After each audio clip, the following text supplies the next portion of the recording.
Hello, everyone. Hi there. We're going to go ahead and get started. Thank you for joining us. My name is Leah Hines.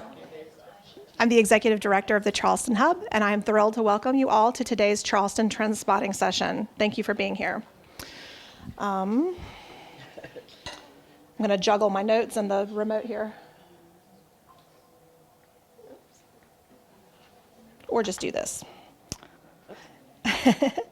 The Charleston Conference, for those of you who are maybe new to the Charleston world here, the Charleston Hub is an umbrella organization that includes both the Charleston Library Conference, the Journal Against the Grain, and lots of other resources for librarians, publishers, and vendors in the scholarly communications world.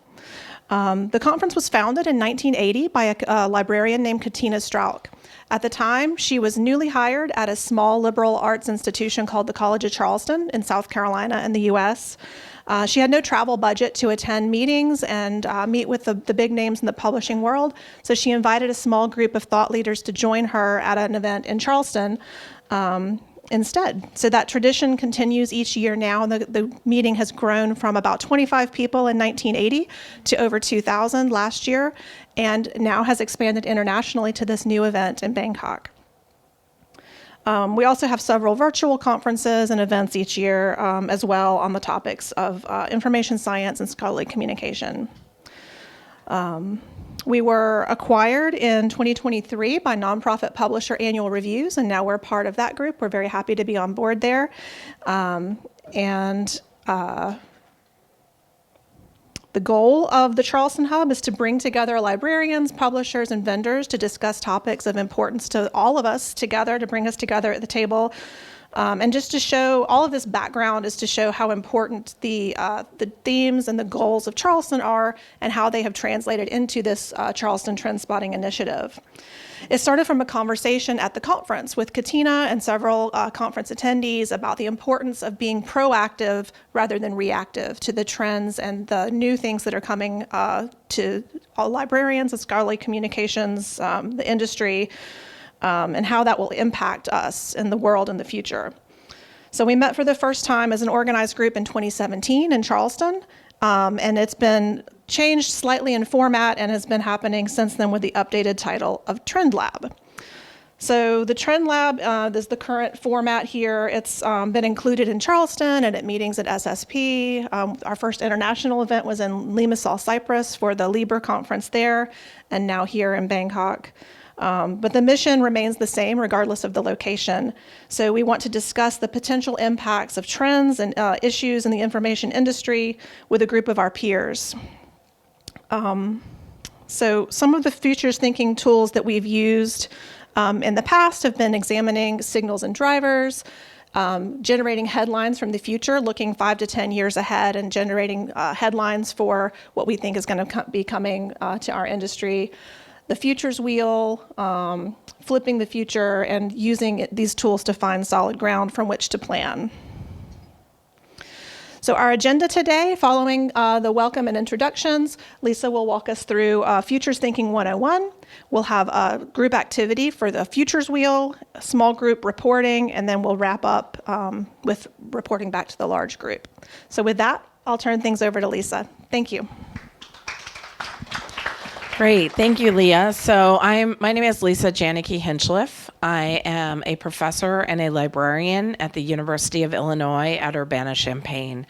I have had the great honor of working with Katina and then Leah on developing the Trendspotting Initiative and the Trend Lab approach. So some of you, or at least publishers, will be familiar with the STM work on futures as well. And their process results in a sort of a report or a document annually, sort of helping us think about the futures of the scholarly publishing industry. Our approach is complementary to that, and what we're trying to do is sort of democratize access to the techniques of futures thinking by having a workshop-like setting where we practice one or two techniques together with the gift of you to all of our materials that you may then freely use them in your own organizations to replicate this, build on it, etc. So we have many years of materials that we've developed. We will be using just 2 tools here today in our practice. So what I want to start with, though, is, okay, what is futures thinking? Because sometimes people think, they see this and they have a lot of different reactions to it, like, oh, that's ridiculous, no one can predict the future, or they think we're going to come up with the future. So what is futures thinking specifically? It is a way of helping to shape the future, but we're not gazing into a crystal ball trying to predict a particular future. What we're trying to say is the way we act today is going to create a future, and we would also maybe like to avoid certain futures. Okay? So if we want to avoid libraries having no money, we might want to try and advocate for certain strategies and policies. If we want to make sure authors have high quality journals that they can publish in, we want to pursue certain strategies. Examples. So the goal is strategic dialogue, strategic thinking to inform decision making. So we can think about what decisions do we want to take today, what programs do we want to create, what policies do we want to create in order to create desirable futures and avoid undesirable futures. So I wrote an article about the futures of scholarly communication, techniques and tools for futures thinking that was published in the Serials Librarian. It was published open access with CCBY, and it has directions for running even more tools and techniques than we're going to go through today. But the goal is, again, identifying, assessing, and perhaps shaping the way that systems and relationships develop over the time. So there's sort of 4 key aspects of foresight or futures thinking. Careful and thoughtful analysis of current conditions, pressures on the system, risks, resources, and potential implications of current trends. Going through a process of revealing potential futures. How could this come out? How could it come out? This way, that way? What are different ways this could develop? And then using what we've thought about how things could develop, what are the strategies, policies, action plans that would move us towards potential desirable futures and away from potential undesirable futures? So the goal is to drive purposeful action to increase the probability, plausibility, and feasibility of desired futures. So I want to also say we have to avoid the most common mistake in this kind of foresight and strategic process, which is conflating our values and theories about how the world should be with how the world actually is. So for futures thinking and foresight work to be effective, it has to be relentlessly, rigorously grounded in today's realities. Now, that doesn't mean we can't have our thoughts and visions and aspirations, but if we act as if the world is that way when it's not, we probably will inadvertently create undesirable futures because we won't have done our planning based on reality. So just try and avoid unintended consequences by being just relentlessly, sort of aggressively grounded in reality, even when we don't like that reality. So it's a little tricky for us because as humans, we always kind of want to have things be better than they are. So we are going to start our work today with experiencing what is known as the futures wheel.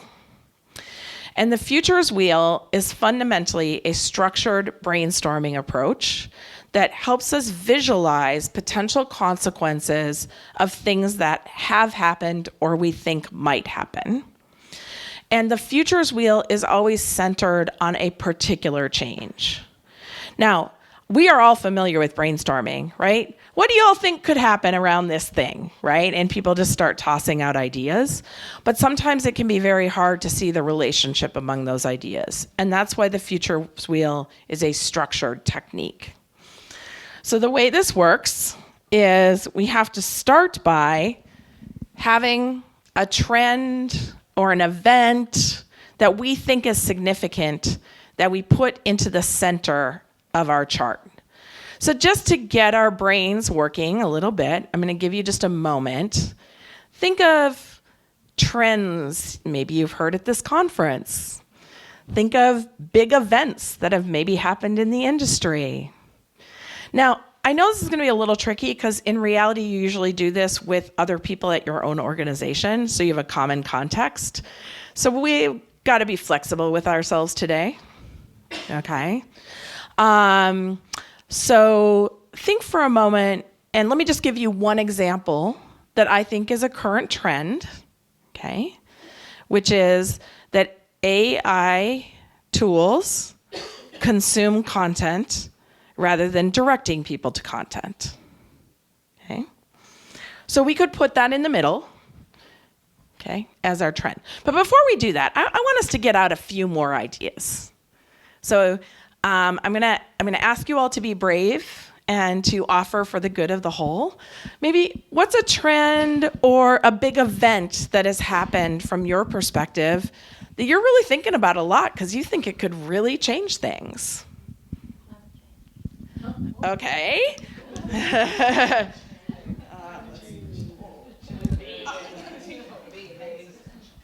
Okay, so we have climate change. Now, that's a pretty big trend, so we might want to challenge ourselves to sort of think about something more specific about it. Is there anything else particular around climate change that people are specifically thinking about?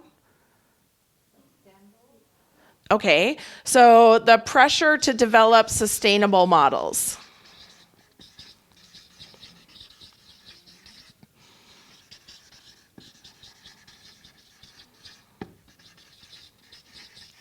Okay, someone else want to toss one out? Erica. Destabilization or mitigation of research funding. Okay, so, right. So I'm gonna say the decline by policy of research funding, but I think that's a particularly maybe a geographically framed piece, but it has global implications because of the way research is done. So it's particularly the U.S. sort of thing that we're doing around research funding.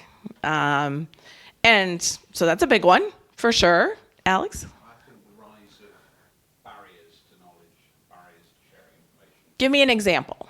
So the drop in many, many countries of international student enrollment driven by migration policy. Okay, so the change is immigration policy. You were already thinking about the implication of it. Yeah, okay, immigration policy. I think I see something else over here. Yeah, I had it was linked to the change in funding, Oh, okay. Do you want? which well, I was sort of thinking beyond that, which would lead to increased flows of academics flowing. Okay, so you're already thinking about what's going to happen. Okay, good to know though. Like, so that's the first thing. You helped me out great here because that was one of the things I needed to say. We're centering something that is, okay, and then we're going to think about what happens because of it. Yeah. The constant barrage of security threats and Okay. So the bot attacks. Bots are attacking. Right? Taking down all of our content servers, DDS. Yeah. What about the loss of trust in Okay. So there's a societal shift, loss of trust. That's another one. Yeah. the decline of book budgets due to inflation of cereals? Okay. Declining monographic budgets.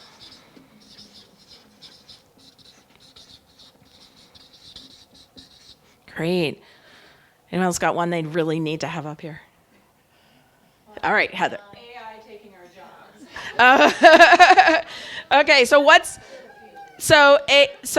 which jobs is what's already happened that we want to focus on then? So it's the jobs that can be automated, or AI, like entry-level jobs? okay, AI and entry level. Okay. Some of these we just need to work a little bit to make sure that we've grounded ourselves in like what is happening. So other examples that we could use, we can also be like very specific about a very particular thing that's happened. So for example, one thing I am very fascinated by is, for example, that JISC has gone ahead and negotiated transformative agreements for the UK, as they have done repeatedly. And then the institutional opt-in to those agreements is plummeting, right? So maybe plummeting is too strong, but we are seeing libraries that historically would have participated in those collective national agreements choosing not to. So that's going to have implications for the library community and for the publisher community, right? Give me another example. You've got one. Yeah, well, just to line to that, I wanted to put a positive alternative to the GIST story. Sure. Which is Call in Australia, representing ANZ, have negotiated Give me my phone. agreements and My phone. very high opt-in. Okay. All right. So that would be an alternative, thing that we could say, that call has very high opt-in. What are the implications of that? Another huge thing we just heard about in yesterday's closing plenary. India's access to content has just grown like stunningly, exponentially, and democratizing in that country, right? That probably has implications for all of us, right? So we can take something that's like very specific in that kind of way. Sorry, Emily. But one day I did this workshop literally the day after the University of California system said, we will not contract with Elsevier. And so a lot of my groups were like, it was a library conference. They used that. And then we had to say like, okay, I know maybe we're having a moment, but like, what are the consequences of that? Like, playing out from that. So sometimes you can also do it with something happens that is maybe an unexpected or a surprise. And this is a great technique to have in your toolbox because everyone's going to be chatting about it, but no one's going to have a way of approaching it. And this can give you a way of approaching it. So what do we do with the thing that we put in the middle? We then say, okay, here's the change that happened. What's going to be potential first order effects? Okay. And so for us, we might be able to also brainstorm this, like, what do we think will happen for libraries? What will happen for researchers? What will happen for students? What will happen for publishers? What will happen for content providers? How will governments respond? What will Google do? What will Disney do? Right? Depending on the topic. Okay. So we can brainstorm what are the effects we're going to see? And then from those effects, this is where it starts the structure, is we're like, okay, if those things happen, then what happens? So it's a way of systematically stepping ourselves out from that change that happened to see the potential pathways. This one looks all nice and neat. They really look more like this. Now, this is not the best, most positive, but this is an example of a company where they were going to take a 20% budget cut across their sales team. Okay? So what's going to happen? Well, you're not going to be able to hire anyone else. You're going to cut back on external training. We're not going to be able to invest in that IT tool we were going to develop. Sales staff are going to have to travel economy. You're going to have problems with morale. Okay. Okay. So look what. So the orange is like first order, and then here's what happens if we don't have external training. We're going to have fewer new skills. We're going to have problems with morale. We're going to have to do more internal training. What if we do more internal training? Well, the good news is we'll get skill sharing and on-the-job training. Okay, so this one, you really can only take it out about 3 levels before it gets, first of all, really big and really messy. But what we can also start to do then is say, oh, look, problems with morale. Like, we're going to have problems with morale. Now, this is kind of a silly example because we all know you're going to have problems with morale when you take a 20% cut. But some of these things can help you say, like, oh, okay, if we want to mitigate fewer new skills and problems with morale, we're going to have to do this internal training. So that's something we need to do more of. Okay. So here's the process at your table. And if you're not at a table, please come on up to a table because the next 15 minutes is more fun if you're at a table. You need to choose a change or trend for your central focus. Now, again, in the real world, you'd be coming together because there was something you had already wanted to discuss. So don't belabor it too long. Just pick something. Pick something we have up here. Come up with something real quick because you need to get to this first order consequences, second order consequences, third order, to where you can sort of say, okay, I have a picture now that I can synthesize. I can see something is happening here.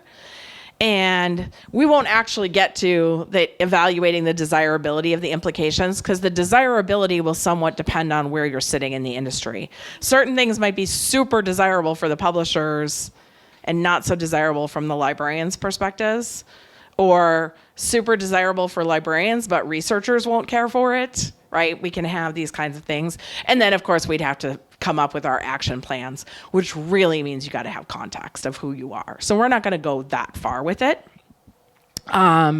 So at your table is a big white sheet of paper. That is your sandbox. That's your canvas. You have Post-it notes. And Leah got these great little flower Post-it notes. So put your change on a flower Post-it note. And then you should have multiple colors. So you can do first order consequences, second order, third order. And if you don't have enough colors, you can go negotiate with another table. Okay? So we're literally moving into craft mode here. So let's see what you come up with in the next 10 minutes, and we'll touch base and see how it's going.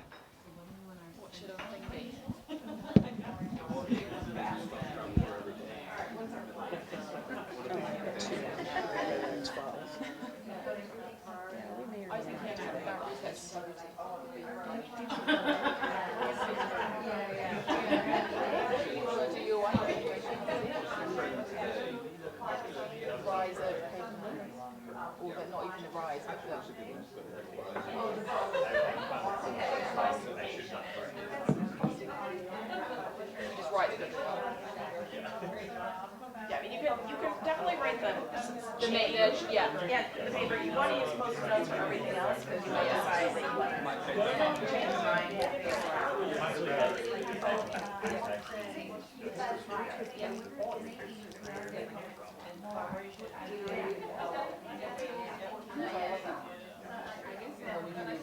Okay, so all those things you just said, it impacts.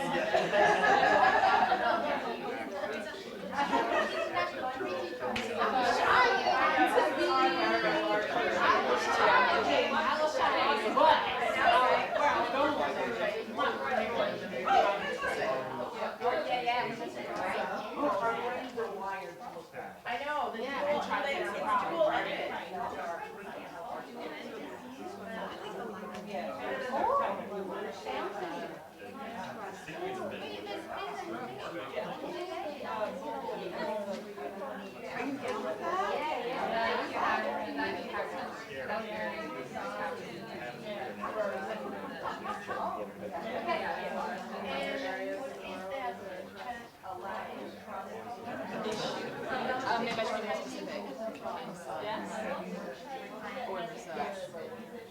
This is our center, right? Yeah.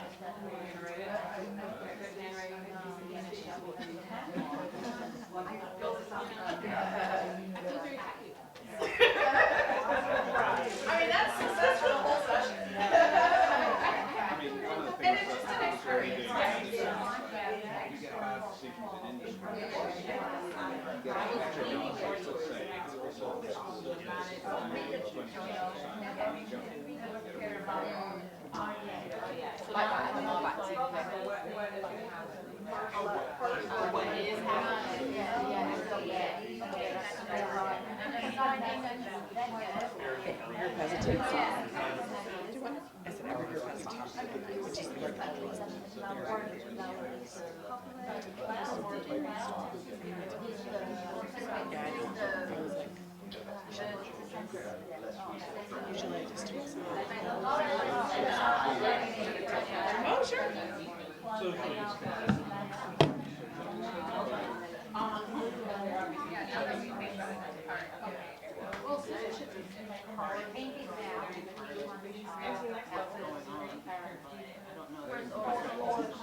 And even if we don't do it, we can explain it.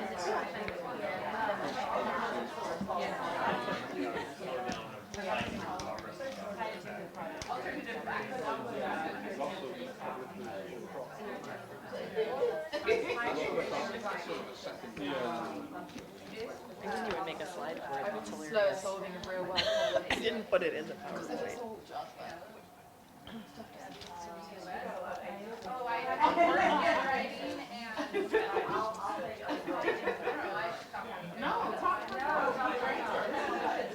Ideas come out when we start talking with folks. Like,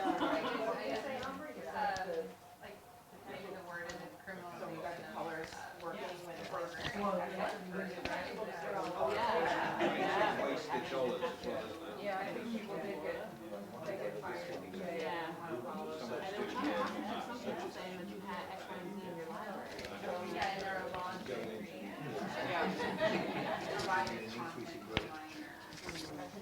Should we go out one more? Yeah, let's go. Let's use the yellows.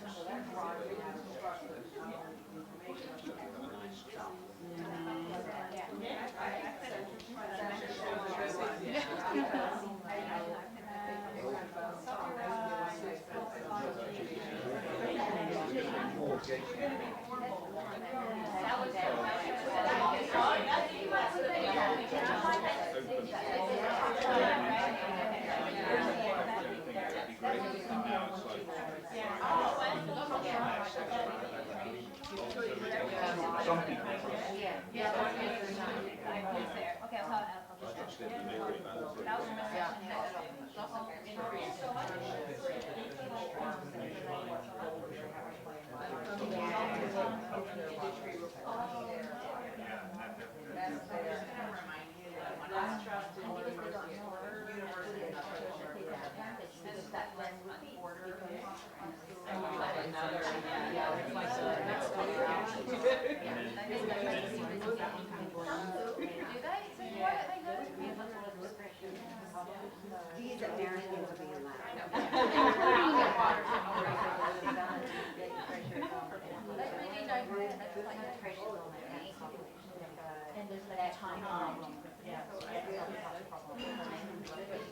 Closing down publication venues.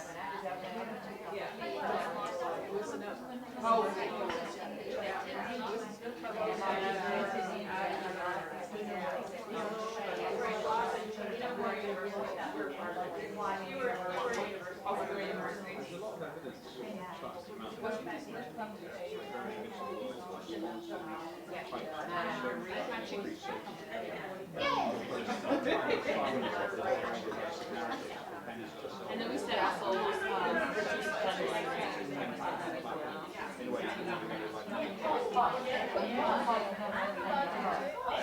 just confirming that you're using one color for first order consequences. Rewrite.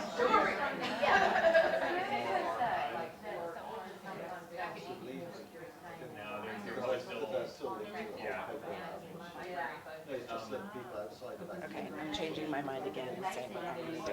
Okay. Like, they're not. It's just going to. high that they're on, rather than, oh, we didn't get to this. Sorry, I know you did work to print it off.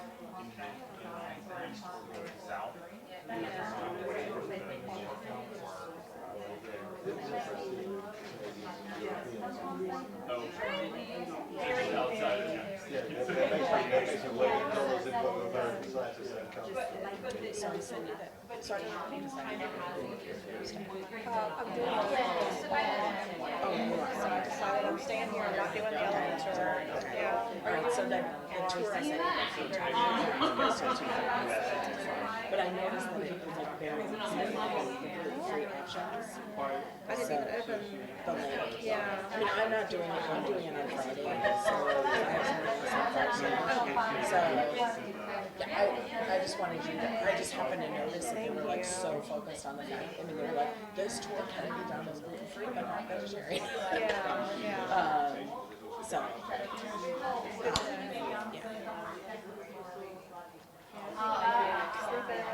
Yeah, that's also fun too. So you have a tour on Thursday then?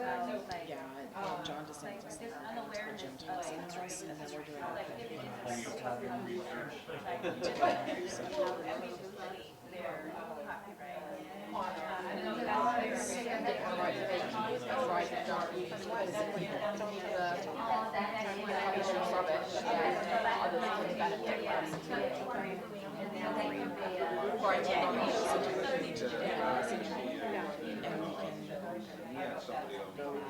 somewhere. Sounds good.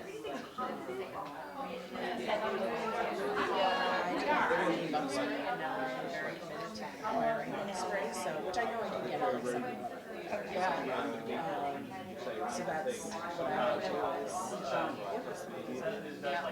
It's gonna be a made like company, all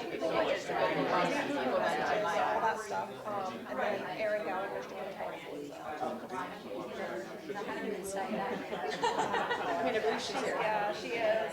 She was so sad. I was supposed to come with her.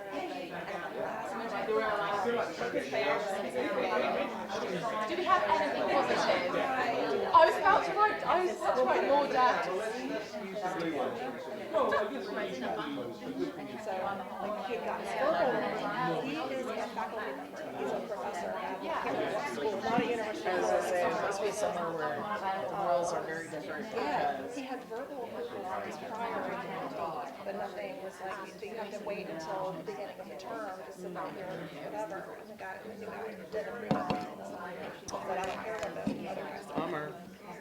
So she was like almost in tears when she was talking about it.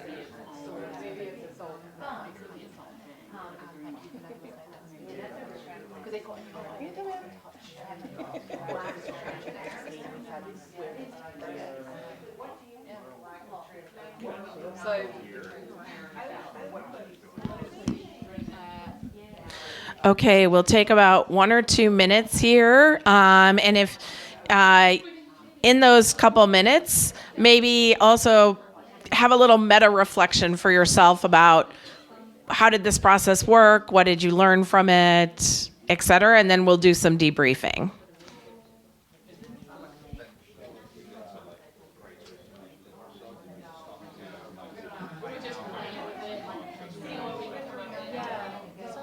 So then it's almost like you get the bad menus. It's just good having to like. Yeah, just that what you meant.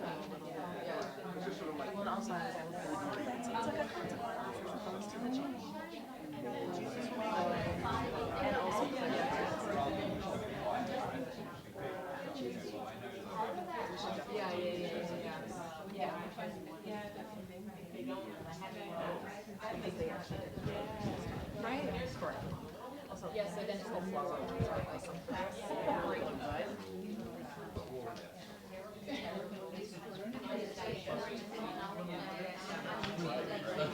Getting more and more depressed. Higher security, Innovation.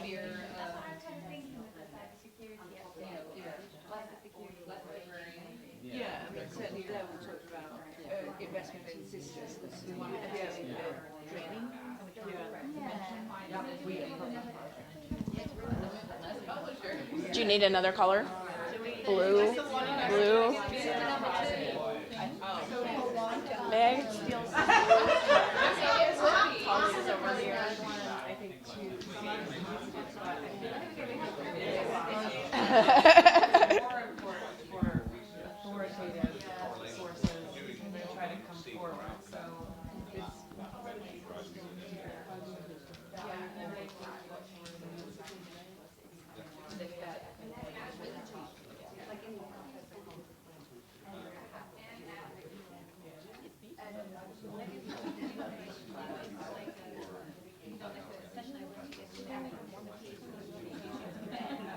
That would be good.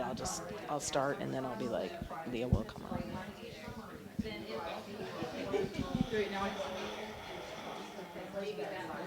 Okay. Now, obviously, in real life, you would also not have a discussion for 12 minutes. But in a workshop setting, we're going to go ahead and move along. But I am so impressed by the in-depth discussions you're having and your adherence to the color rules and all of that. Also, oftentimes there's at least one table that 5 minutes in hasn't chosen a topic yet, and you all chose, so thank you. All right, so this is going to be an opportunity for some shared reflection on the experience that we had together. And your sort of aha moment or takeaway might be about the topic that you were discussing. It might be about just the process and the experience. It might be you thinking ahead to how you might want to use this in your own organization or with your team. So because I'm going to ask you to share your reflections, if you're willing, some of them, I'm going to pass the microphone over to Leah. I'll keep facilitating, but she'll bring the microphone to people so we can be sure to hear these thoughts. So who might be willing to share an aha moment or reflection with us? Christine is willing to break the ice. I'm always willing to talk. Hi, I'm Christine Orr from Bio One. And the very first thing that we said when we started doing this, something you also mentioned, how easy it was to come up with threats, negativity, and we had to scrape there at the end to find a positive. What was something, a potential positive outcome that we could do? Because I think our human brains are always looking for the danger and looking for the threat. I mean, I think this is just how we're all wired. So we had to very proactively think about, okay, what could be a mitigating result of like out there at the third layer. So, yeah. I think this table also had this at the end where you're like, well, wait, maybe there's some opportunities in this. Does anyone want to share a little bit from? Yeah, we were getting more and more depressed as we talked around the issue. Ian Jones from Taylor & Francis. We were getting a bit depressed as we got into the detail of bots attacking. And there are lots of negative consequences, but we thought, well, maybe actually this would also drive innovation, IT innovation in terms of data security, maybe upskilling as well as we learn better how to deal with these threats and how to protect our user experience, because one of the downsides, of course, is it knocks out websites, it constrains access at a time when we're trying to extend it further. So yeah, that was our one positive spin. Well said. That's great. Thank you. Anyone else want to share a reflection? Alex? Weave my way through. Yeah, Alex Robinson from Taylor & Francis. Two things. One is, like, we definitely went through the spiral of negativity first, and I don't know what it says about a room full of publishers and librarians that we're very rule-bound, we follow the instructions, and we go straight to the negatives. So that was quite useful. But I think that the bit that we took away, we looked at the rise of fraudulent content, which we think about a lot, but we don't actually think about it this way, and just stepping through first order, second order, third order consequences. And actually it's a really useful sort of discipline to just free that space to go, let's not worry about just what's happening tomorrow with this, but let's actually just look a bit further into the future. So that was a bit of an aha moment for us, I think, just to kind of look a bit further ahead. And in a structured way. Yeah. Okay, great. Anyone else? Yes, great, thank you. Sorry, I don't remember your first name. Shiratizo from First University. For me, it was how the first order impact can be interchanged with the second order. You can take one as the first or second. Okay. So sorting that out. Yeah. Okay. Good. Thank you. All right, table in the middle. There's a little pressure on you. Resist the pressure. Got the essay in the eye.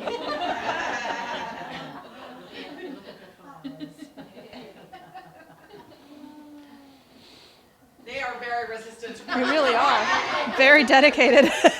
Staring at the flowers. We'll go with then. Are there any, especially if you're thinking about how could we use it, are there any questions or additional comments you have about the futures thinking or this particular tool? Where do you stop? Like how do you just keep going?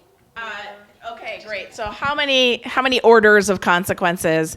The literature pretty much says 3 is great and 4 is the maximum before it just kind of peters off into too hard to, it gets big too, and so your greatest utility is probably between 2 and 3, because you can do strategic planning and action planning and implementation and interventions within that framework. But once you're out any further, it becomes very hard to also see, like, well, what could we do about this? Because if we were really doing this, like, let's say with the research integrity team at Wiley, just to use your topic here, they would then be like, okay, so this is the first order consequences, here's second, here's third. So what should we do about this? Right? Should we develop new technologies? Should we institute a training program? Do we need to do something with our editors? Like, what should we do about this soup that we now we kind of made it not soup because we structured it, but now we have the question of, so what should we do about it? And that's obviously why doing this in a particular context is also so key, because what a publisher should do about something is very different than maybe what a library should do about something, or what funders should do about something, right? Yeah. Do you have any suggestions in terms of, we spent 15 minutes? Yeah. How long, from your experience, which ideals you might frame and the group size? Yes. So, I mean, I don't think you can have a single, like, you want a table like this doing this, but if you had 50 people from your organization, you would just do 5 tables or 6 tables. You would probably also break this up a little bit with asking people to share their first order, and maybe, especially if you had multiple tables, because you'd want to make sure kind of everyone had the full set of first order things that were thought about, and then you would have second. I mean, I think some of these things are also, sorry, this is a very not useful answer in a certain way. It kind of depends, right? It's how big a topic are you trying to do? How much of a strategy? You would typically actually take these away and synthesize them into some sort of narrative of scenarios, especially if you were doing very big picture things. Okay. So we're only kind of doing the part that is the exploration, because that's really what we can do in this context. There's a lot of other futures techniques that are really fun to do, but without a shared context, they're impossible. So yeah, but I mean, I think if you were really trying to do this in an organization and you had multiple teams working on the same thing, it's probably a 3-hour workshop is kind of in my head. Of you got to orient people to it. You probably would also do things like, we will use blue for first order. We will, and you wouldn't pass out all the Post-it notes at a time, right? It's because you just want a little bit more structure since you're going to use it, whereas we got a little more free form here. I will say, if I was also doing this in an organization, I would probably get much bigger pieces of paper. It's like table sized, just because you're obviously going to be generating more things in that context, or just 2 pieces of paper or something. But yeah. Okay, well, we are at the end of our time. I hope it went as fast for you as it did for us. We are grateful for your participation. We'll go around and take some photos of your great futures wheels. Congratulations on your first successful implementation of futures thinking. We'll be around the conference, of course, so please come talk to us as well. Thank you.